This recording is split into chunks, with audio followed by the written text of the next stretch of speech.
Number one, I wasn't afraid to drop the motorcycle anymore. I put crash cages on my Honda F4i that I had at the time, which made it so that I could drop the motorcycle. And then step number two was the brakes. I put a handbrake on, and I cannot make this up. It was about a day or two of me riding that motorcycle with a handbrake lever and being able to just stand with both of my feet on the seat or on like the back foot pegs on the rear passenger pegs, doing a double back pegger. It was having that control of both of my legs attached to the motorcycle and using my hand. It literally clicked like that, and I was doing circle wheelies within about 2, maybe 3 weeks, and then from there it was just a rocket ship of everything I could do. And then once I had the slow wheelies and I had the control of my motorcycle, I learned the foot brake. So I did it a little backwards. All the OG guys will tell you, learn the foot brake, learn the foot brake, learn the foot brake. And I'm here to tell you that that might have been the way to do it back in 2001, but it's 2024, ladies and gentlemen. We got technology nowadays, so get yourself a handbrake, get yourself some crash cages, and you are going to be doing a lot better. I can almost promise you that. And like I said, I wouldn't even have a career right now if it wasn't for a handbrake, because I couldn't wheelie. It just wasn't something I was good at. This thing changed my perspective on the motorcycle, like stunt riding world, and it was so much fun right off the get-go. As soon as I put one of these on my bike, I was like, this is it. So I love handbrakes. I'm here to tell you guys, get one. And yeah, what do we got? Whew. I need to make sure I'm ready to go for my show. I'm yawning. You're afraid to fall. Oh, there we go. Popping the clutch. All right, so that's the next one right here. Is you'll see people, they'll be cruising along and they don't have a good popping of the clutch. So it takes a ton of practice, guys, to be able to do that. So you're gonna have to feel that out. You'll see people, they'll sit there and they'll rev it and they'll go like that. And this bike is kind of hard. It's a bad example because I have a 64 tooth sprocket on it, so I even pop this thing and give it any throttle, it wheelies. But just practice, you got to be dumping that clutch. And it's not like I always tell people, you're not dumping the clutch from rev limiter. You never would do that. I would loop this thing out so hard and I'd be flat on my back. It's more of a, at the same time that your finger pops this clutch lever out, you're rolling into the throttle simultaneously like this. So that's what I mean by practice popping that clutch and rolling into the throttle, because that's what it's gonna take to be able to just do that nice and smooth and consistent. You're gonna pull in the clutch, and as you dump the clutch, you're rolling into the throttle.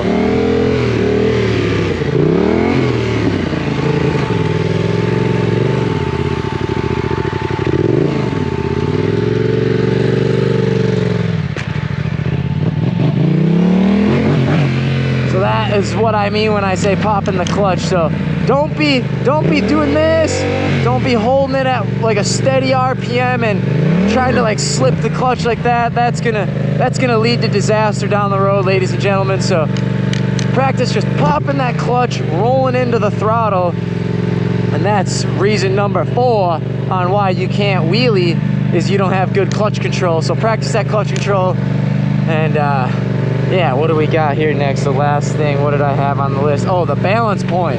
Not getting the bike tall enough. This one's gonna be a little bit harder to demonstrate in here because like I said, I only have 150 feet. So what you will see people doing though, most of the time when you're learning wheelies, is they'll be riding on like a highway. They shouldn't be on the highway. So a lot of times what you'll see people in the parking lot when they're learning their wheelies is they'll be clutching it up and they're getting the motorcycle only at about, probably, if I could draw an angle here, like about a 25 to 30 degree angle between the front tire to the ground. And what that's going to do is, if you're below balance point, you're going to be increasing speed as you go through the parking lot, which is obviously not what you want. It's super dangerous. It's the motorcycle's obviously picking up a ton of speed. You don't have a lot of control, and it's just all around not a good recipe. So you want to practice popping that clutch and trying to get that front tire as tall as you can right away to what we like to call balance point, which obviously if you clicked on this video, you're probably familiar with what balance point is. But you want to be nice and tall to where you're not sitting down low, picking up speed. And that is going to be reason number 5 as to why you can't wheelie successfully slowly right now, is you just don't have the front tire tall enough. If the front tire is too low, you're going to be gaining speed and you're not going to be able to hold those wheelies out for very long. So make sure you get that front tire all the way up to balance point, to not quite 12 o'clock. That's not necessary. You're going to be sitting somewhere around that 2 o'clock mark. If you were to look at a clock, you're going to want to be past 45 degrees, but not quite all the way back. And that, folks, is reason number 5 as to why you cannot wheelie. So try to show you, if I was to clutch this thing up and stay below balance point, I'm just going so fast. Just picking up a ton of speed. As you can see, that is not what you want when you're below balance point. You're gonna just be going so fast. I'm barely even stopping for the end here. I'll try to obviously show you the right way. Clutching that thing all the way up. We're sitting at about like a 60 to 70 degree angle between that front tire to ground relationship. Like I said, about what I'm saying is, so if you could draw a line between that front tire and the ground in the motorcycle, we're at about 70 degrees or so of angle. And that's where the balance point is on these 700s. You just clutch that thing up, and as you can see, I'm not gaining any speed. I'm not losing speed unless I go behind balance point, but that's a whole nother topic of discussion there. So, oh yeah. But I got like 15 minutes, guys, before my show actually here coming up, so I'm gonna wrap this video up. I hope you guys enjoyed it. I'm just gonna throw it up on the YouTube as is, no other editing, point of view video here on why you can't wheelie. I hope you guys enjoyed this one. Thank you all for tuning in, and we will see you all next time. Later.